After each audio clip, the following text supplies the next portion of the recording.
Good day to Dr. Wan Azlina and Dr. Shafreeza. Today, we are from Coalfield Sdn Bhd Group 5 are going to present heat and mass transfer shell and tube heat exchanger design. Before we do so, we would like to introduce ourselves first.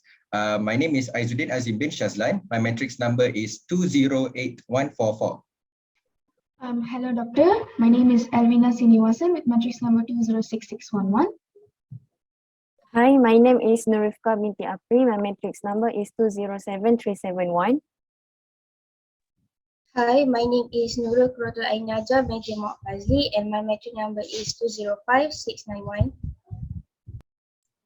And last but not least, my name is Yap Jia Nie, matrix number 207158, and we are from Coalfield Sdn Bhd Group 5.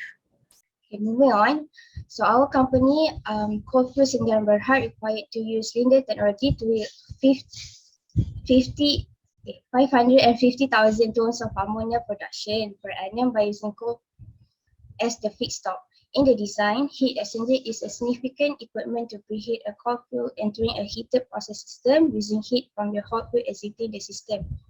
Next slide, please. So continuing from ECH 3114 and ECH 3115, the hot wasted product from PSA will transfer heat to the coal air feed. The wasted product includes hydrogen, nitrogen, water, carbon dioxide, carbon monoxide, and methane. But in our heat exchanger design, we only choose component with the highest concentration, which is carbon dioxide. The temperature outlet of the hot carbon dioxide will be calculated later in rate of heat transfer section. Next slide. So we have decided to use shell and tube heat exchanger since it is widely used in industry. So shell and tube heat exchanger can be classified as many, but we decided to use 2 shell passes and 4 tube passes. And the flow arrangement is counterflow because it creates more uniform temperature difference between the fluids over the entire length of the fluid path. So the hot carbon dioxide will enter the tube side to minimize heat losses to the environment, and the cold air will enter the shell side. Next slide, please. So the advantages and disadvantages of shell and tube heat exchanger. The advantages of shell and tube exchanger is that it is relatively simple design and easy to maintain. The second one is it is easy to find and isolate the leaking tubes. And the last one, it is cheap compared to the plate heat exchanger.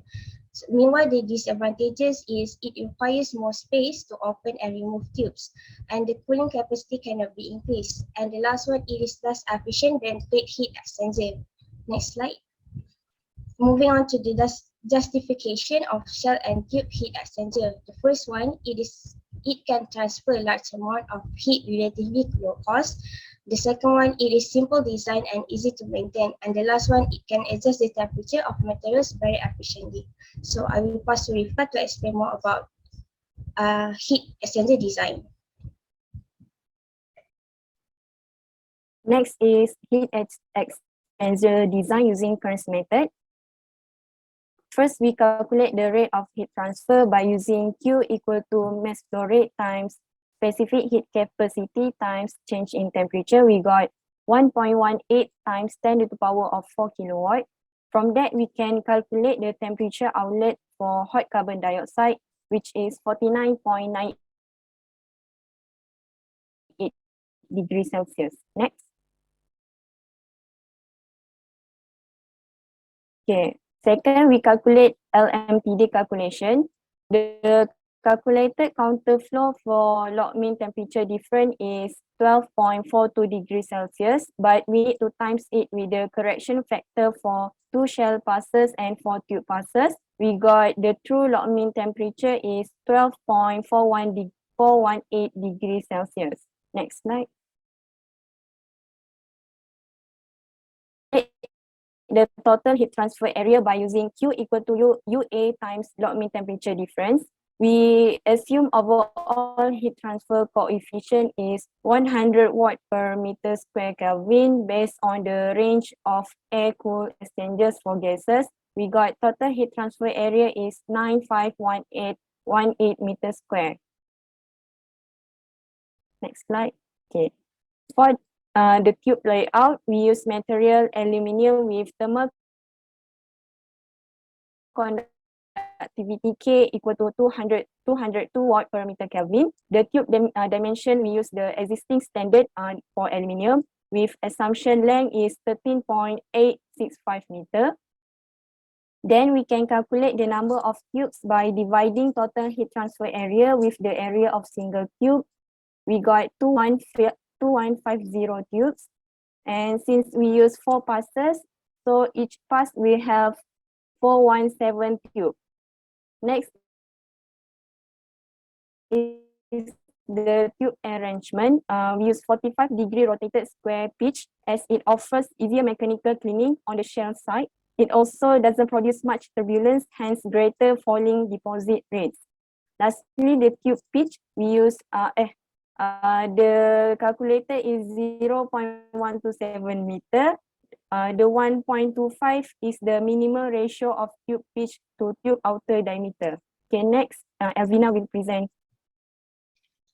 Okay, thank you, Rifqah. So now I will continue with bundle and shell diameter. So for bundle diameter, we are using the given equation there, where dB is equals to outer diameter times number of the tubes divided by constant K1 to the power of 1 over constant N1. So the both constant K1 and N1 can be found in table A1 in appendix 1. And when we plug in all of the values, we will get dB, which is 6.817 meter. And for the shell diameter, we're using the equation where shell diameter is equals to bundle diameter plus the shell clearance. Shell clearance, we are using the graph for split ring floating head heat exchanger. So why we are using split ring floating head is because it will be easier to be removed for inspection and cleaning later on. And individual tubes can be replaced if it is damaged, and there is no limitation on the number of tube side passes. And this linear equation can be found, we constructed this linear equation, and we've gotten that y is equals to 5.6286x plus 44.467.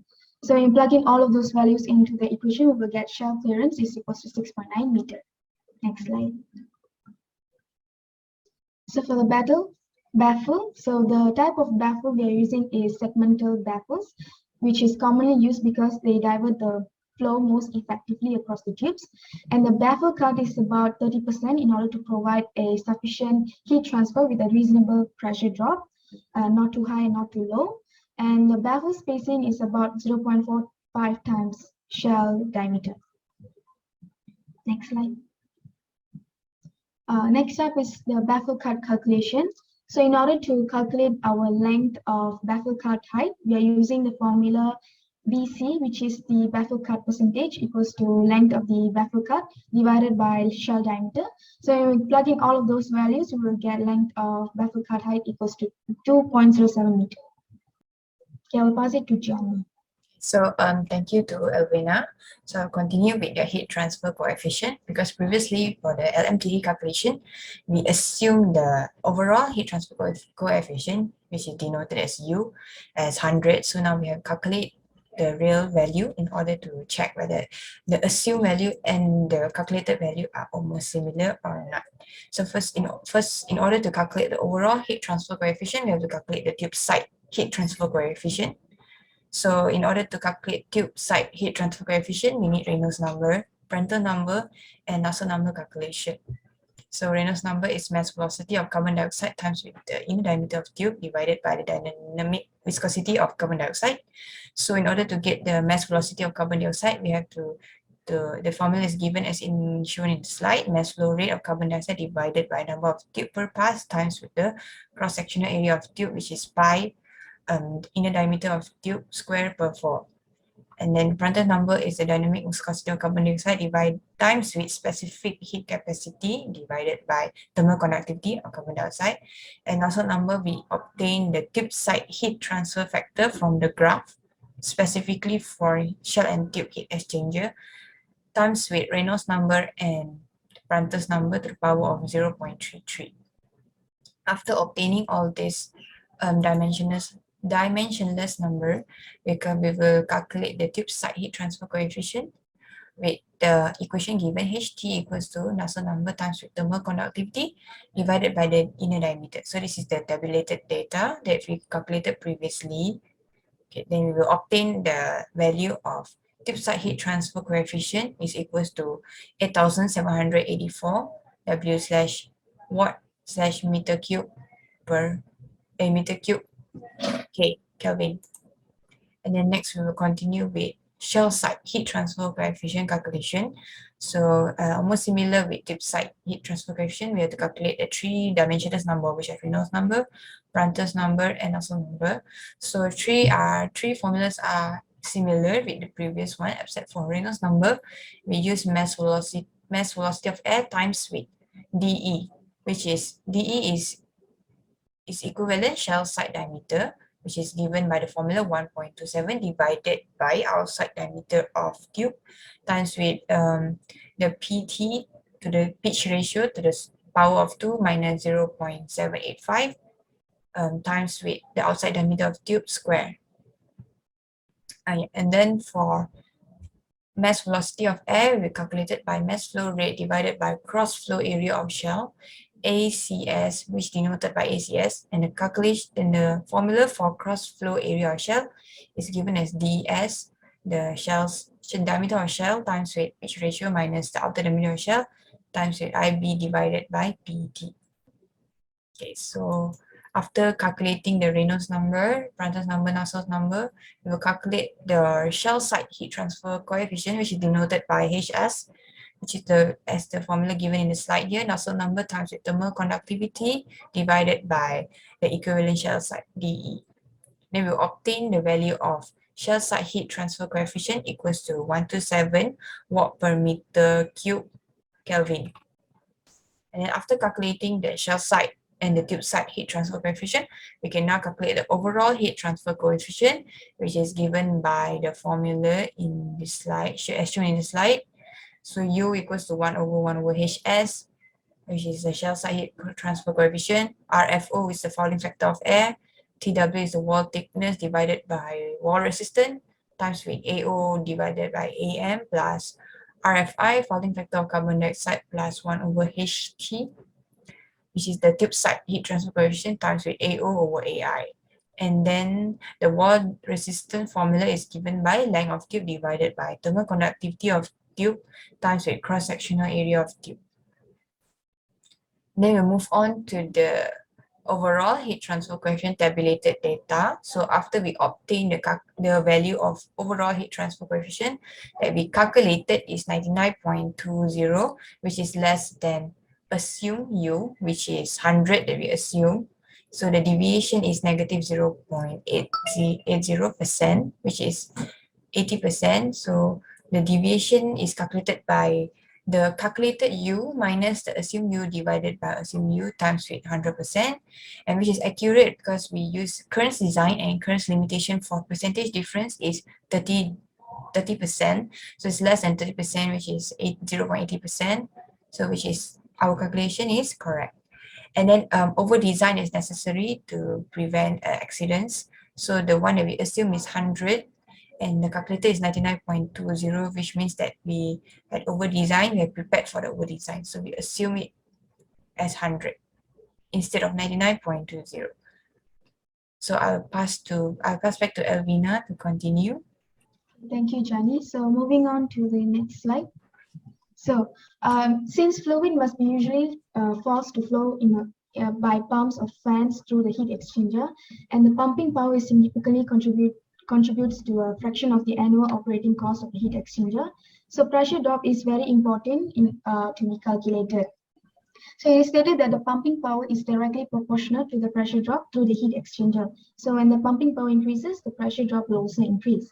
But this is not good for all cases, because when the pressure drop increases, it will lead to an undesirable erosion, which can shorten the lifespan of a heat exchanger.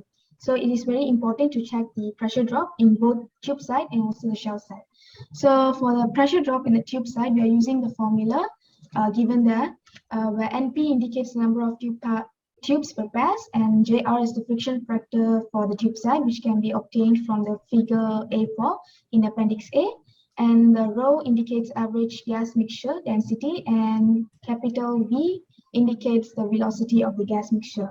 So after plugging in all of the values, we will get 7.75 times 10 to the power of 9 watt per meter square Kelvin. As you can see, this is a significantly high pressure drop in the heat exchanger. So, and it will lead to a high operating cost and also high pumping pressure as well. This might be caused by high flow rate of the gas mixture, which will eventually lead to a high velocity. Next slide. So the pressure drop in the shell side, the given equation is there, where JR is the friction factor for the shell side, which can be estimated from figure A5 in appendix A. And ds is the shell diameter, de is the equivalent of the shell diameter, L indicates length of tube, and LV indicates the baffle spacing. Just like before, rho and also capital V indicates the average air density and also velocity of air. So when you plug in all of the values given there, we will get around 1.81 times 10 to the power -1 watt per meter square Kelvin. And this is not a really high pressure drop. It is significantly low as well. Next slide. So next up is the schematic diagram of our heat exchanger. We have the detailed part over there. So the baffle spacing is around, you can see the number, around 3.135 meter. And there are estimated to be 4 baffles there, and the length of the tube is around 13,865 millimeter. And then we have a tube inlet where the stacked gas enter, and the shell inlet where the air will enter. And yeah, that's it. Next slide. So for the tube dimension, the tube outer diameter is around 5,080 millimeter, and the internal diameter of the tube will be 1,282.7 millimeter, and the thickness of the tube will be 1,898.03 millimeter. The tube layout and tube pitch, we are using 45 degrees, so a square pitch, and the tube pitch is around 2,540. We are using the formula PT is equals to 1.25 times the outer diameter. And yeah, next slide, please. So this is the segmented baffles. Okay, we are using these baffles in order to support the tubes and also enable a desirable velocity for the fluid flow to be maintained at the shell side, and also to prevent the failure of tubes due to flow-induced vibration. And we are using double segmented baffles in order to provide enough support for tube side heat exchangers. The baffle cut, as I said earlier, is around 30% in order to provide optimum heat transfer coefficient without resulting in higher pressure drop. Next slide, please. And finally, this is our simulation. So in this heat exchanger, we would like to study the relationship between the length of tube, which is the independent variable x, and also the overall heat transfer coefficient, which is the dependent variable. So we are experimenting using different lengths of the tube to study the change in the overall heat transfer coefficient for the shell and tube heat exchanger. So as you can see, our graph here indicates a simple linear regression, and the graph here shows, the data here shows an uphill pattern from left to right. So as you can see, it increases, the length of tube increases, so does the overall heat transfer coefficient. So this means it gives us a positive relationship between the length of tube and also the overall heat transfer coefficient. So as the length of tube increases, the overall heat transfer coefficient also increases. And this graph proves that two variables move together in the same direction with the same slope. So positive covariance as well. And I think that's all for my part. I will passing it to Azeem. Right, thank you. So this is a prototype for our shell and tube heat exchanger. So for the body of the heat exchanger, we use water bottle, and cardboard cutouts are used as the baffles, which is placed in a zigzag manner since we want our fluid to flow to be winding. And I use pipes as tubes. These two white pipes as the tubes, and I use piping parts to represent the inlets and outlets, which includes the shell outlet, tube outlet, shell inlet, and tube inlet. Next slide. So for the costing, we use two materials, which are stainless steel 304 pipe for the most part and of the heat exchanger, and we also use aluminum for the tube and we just times the price per 1 meter of the each of the materials with the length that we used, and we just total this both materials cost, and we get the costing for our heat exchanger. Next slide. The major safety and environmental issues often occur when heat exchanger becomes faulty. A faulty heat exchanger will cause a lot of heat loss from the exchanger itself, so the heat exchanger cannot perform at its maximum efficiency. Then it will affect the total sales of the company. It will also affect the safety of the user.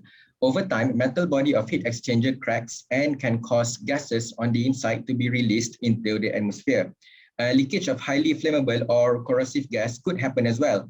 And as we know, our waste product contain many gas, including CH4, which is flammable, and mostly CO2, which can suffocate the user due to lack of oxygen. So faulty heat exchanger also brings adverse effect to the environment due to them require more energy to function, and more fossil fuels are burned for powering the heat exchanger. And we know that fossil fuels are not environmental friendly since they emit pollutants to the atmosphere, hence causing safety hazards to the cleaning and maintenance service process. So next slide. So here are the recommendations to improve efficiency design shell and tube heat exchanger. The first one is to reduce pressure drop. We can do this by slowing down the fluid velocity by increasing both shell and tube diameters respectively, and the enlarged diameter will decrease fluid velocity, causing pressure drop in both tube side and shell side. And the second one is to increase the tube pitch ratio. We can reduce the cross flow velocity, making the pressure drop reduced in shell side. And larger pitch can decrease the shell side pressure drop and fouling. And the third one is to increase the baffle spacing. This will allow fluid to pass slower, thus reduces pressure drops in the shell side. And the fourth one, usage of window baffles. This allows fluid to flow parallel to the tubes, making the pressure drop become slower. Next slide. So the fifth one, we have a regular on-site cleaning, meaning is to clean the heat exchanger regularly. This can remove all the accumulated dirt and debris on heat transfer surface. As we know, any deposits on the heat exchanger can decrease the rate of heat transfer, which eventually will reduce efficiency of heat exchanger. And next one, number 6, is the usage of fillers in tubes. This will help reduce friction loss and improve total heat transfer efficiency. And 7 is attach fins to the tube surface. This will increase the heat transfer area, causing the heat transfer area and efficiency to increase. And the last one is reduce tube length. So by adding tube length, by adding more tube instead, in order to achieve optimum heat transfer area while reducing pressure drop. Next slide. So in conclusion, our heat exchanger is used to cool, our heat exchanger is used to heat up our stream, which is air, from 25 degrees Celsius to 45 degrees Celsius at 1 atmospheric pressure. For the tube fluid, hot wasted products from 50 degrees Celsius is used to heat up our stream, our wanted stream. So shell and tube heat exchanger is chosen since it is the most efficient and cost-effective in our case. And in conclusion, lastly, a proper design of heat exchanger need to be considered, such as heat transfer coefficient and pressure drop, to ensure a better performance of the process. Next. So here are our references that we used throughout this project. And I think that's all from us. Thank you so much, Dr.